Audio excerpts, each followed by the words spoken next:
d'observer une minute de silence pour nos frères et sœurs qui sont en train de tomber sur les champs de bataille.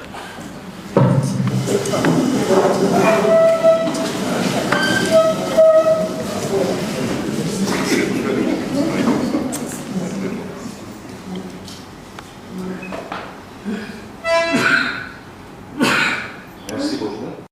Et les respect encore une fois de ce qui se passe de chez nous, des morts qui sont en train de tomber innocemment. Je vous demanderai de ne pas peut-être nous poser beaucoup de questions.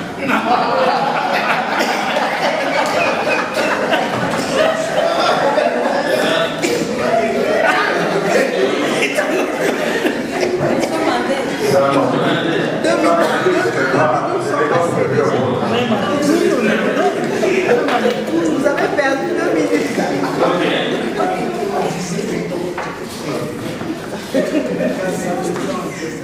Il y avait une qui s'occupait de Mbambiro.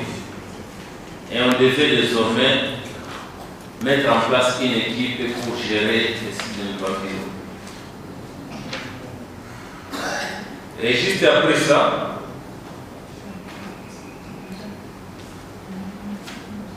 nous avions élaboré le budget annuel 2023 pour la province du Nord Kivu. C'était sur demande et instruction de la coordination nationale. Bien sûr, tout ça, c'est après avoir présenté les sécurités à l'autorité provinciale. Après ça, nous avions jugé utile de procéder à la remise de l'inventaire des patrimoines et des programmes précédents, STAREC, IPNDR et la SIAP. Comme nous avions l'ordonnance, nous avait donné et orienté en nous disant que les passifs, les PDCC avaient hérité les passifs de ces 3 programmes et les actifs aussi. Donc nous avions jugé utile de procéder à l'inventaire, voire même c'était l'inventaire dans la province, d'où nous étions dans l'obligation de faire l'inventaire d'abord du Nord Kivu au niveau des chefs de la province, et après ça, nous étions dans l'obligation de dépêcher des équipes dans les territoires, donc à Beni et à Lubero. Sur le plan politique, on s'était engagé, compte tenu de l'aspect sécuritaire et l'aspect politique de la province, nous nous sommes assignés une mission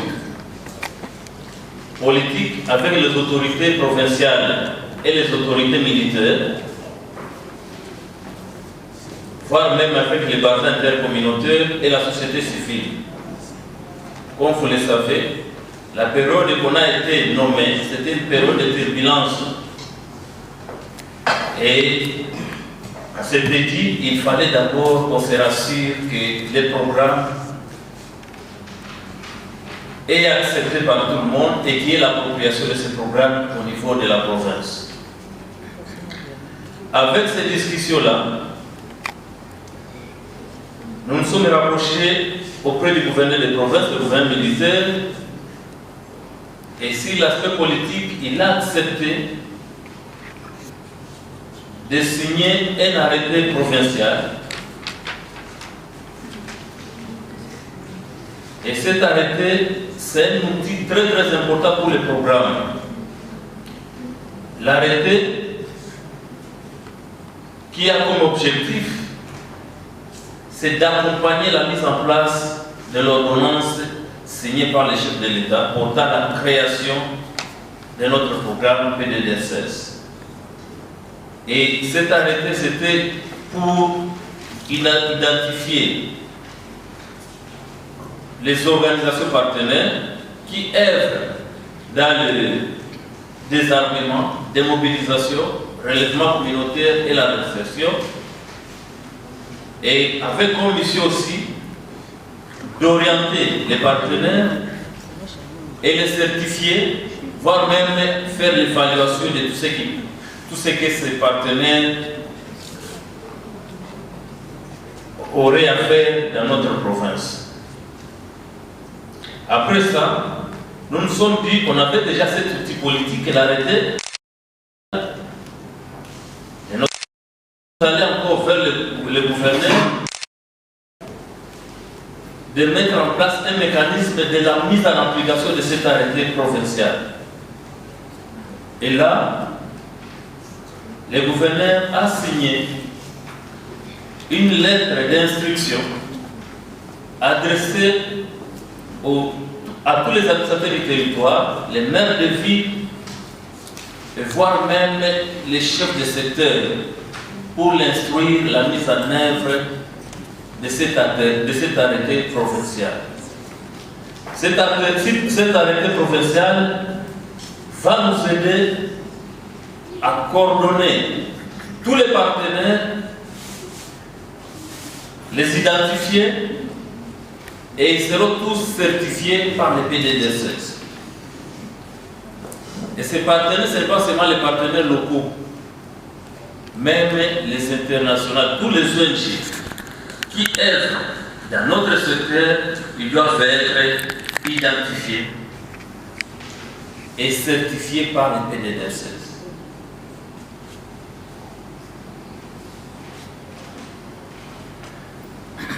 Sur le plan politique encore,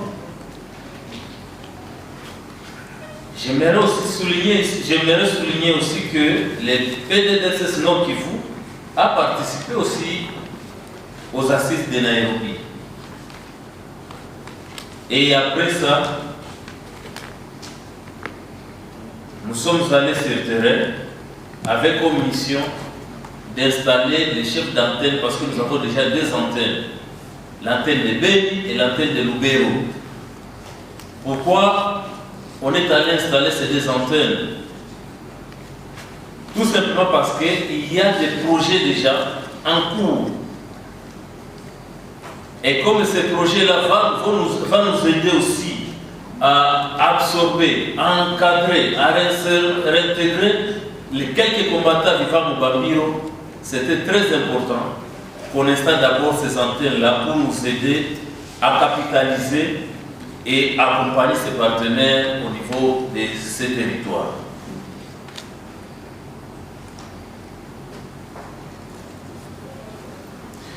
Nous avions entamé des discussions franches avec les partenaires.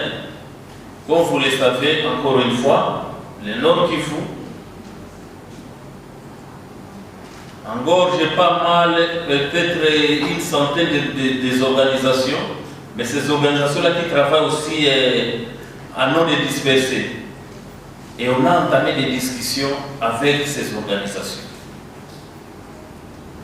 On a commencé à inviter ces organisations et d'autres ils s'amenaient eux-mêmes et il fallait d'abord les faire comprendre la politique et l'approche du PDDSS.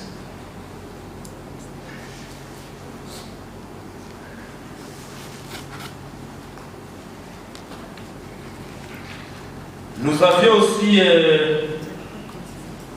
entamé des discussions avec quelques partenaires de mise en œuvre et c'est tous les partenaires qui avaient des projets en cours, parce que c'était question qu'on commence à discuter avec eux et cela, ça pourrait nous aider à faire l'évaluation des projets qui étaient déjà en cours au niveau du terrain. Notamment, on a discuté avec la MONUSCO qui a toujours des petits projets sévères. On a entamé des discussions avec eux et c'est désormais à les orienter dans notre politique du PDDSS. Il y a à peine 2 mois et demi d'ailleurs, parmi les partenaires, il y a un partenaire qui était avec nous ici à Kinshasa parce qu'il était venu quand nous avions été nommés. Ils avaient déjà les fonds, mais avec l'ancienne approche, pas l'approche PDDSS.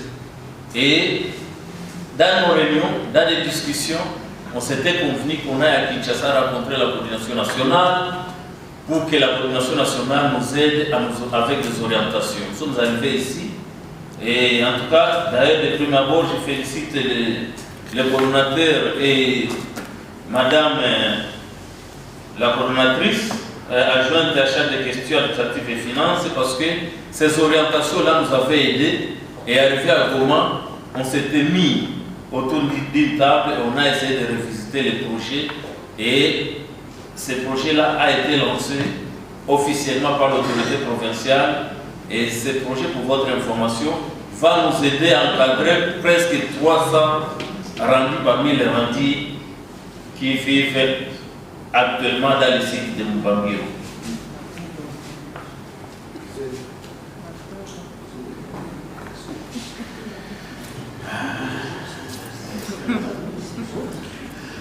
Nous avions, il y avait la production du document indicatif et du plan opérationnel provincial du PDDSS. Comme vous le savez, presque dans toutes les provinces, on a élaboré le plan opérationnel, les POP, mais au Nord Kivu, compte tenu des enjeux de l'air, ça n'a pas été possible. Et nous, on s'est dit, en attendant que l'environnement soit propice, pourquoi pas ne pas commencer à travailler sur les documents. Et on a fait ce travail, nous avons ces outils-là qui vont nous aider quand on va convoquer l'élaboration du POP au niveau de notre province. Nous avions travaillé sur l'ébauche, tout en sachant que c'est la coordination nationale qui doit donner l'impulsion des job description de chaque poste, mais nous on s'est dit pourquoi pas ne pas anticiper et commencer à y travailler. Je crois que Madame la CORDAF, on lui avait donné ces tâches-là et elle avait mis en place une commission qui a travaillé sur l'ébauche des job description de chaque membre, agent de la coordination provinciale du Nord Kivu.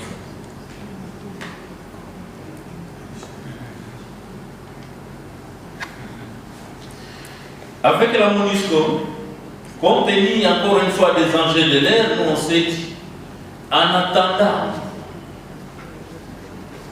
que les opérations militaires se terminent, comme les processus, surtout l'aspect sensibilisation, c'est en amont et en aval, pourquoi pas ne pas commencer à travailler aussi sur les messages de sensibilisation.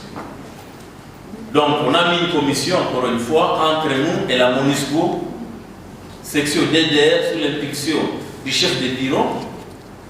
On a mis une commission et ils ont travaillé sur les messages. Aujourd'hui, nous retenons les messages de sensibilisation et nous avions déjà travaillé sur un budget de cette phase de sensibilisation au niveau de la province. Donc, nous détenons aussi cet outil-là qui sera partagé bien sûr par la coordination nationale. Nous avions eu à initier une formation avec les partenaires, nos partenaires, notamment l'UNICEF, la formation des vérificateurs d'aider enfants dans la province du Nord Kivu. Cette activité s'est tenue à Goma et ça s'est déroulé et ça a été vraiment une réussite. Ça a été fait. Et puis, accompagnement technique des structures EFRA dans la lutte contre le recrutement des enfants dans les forces et groupes armés. Nous avons mis aussi ensemble un mécanisme avec notre section d'aider enfants, ensemble bien sûr avec l'UNICEF et les FARDC, un mécanisme d'accompagnement technique dans ce sens-là pour essayer d'accompagner et contre le recrutement des enfants dans les forces négatives. Les défis qu'on a eu à rencontrer. Insuffisance des textes d'orientation stratégique dans l'opérationnalisation des services. Et on s'est rendu compte qu'il n'y a pas eu assez de tête. Je sais qu'au niveau de la coordination nationale, il y a un travail qui est en train de se faire et qui a commencé à se faire depuis longtemps si on travaille sur les outils.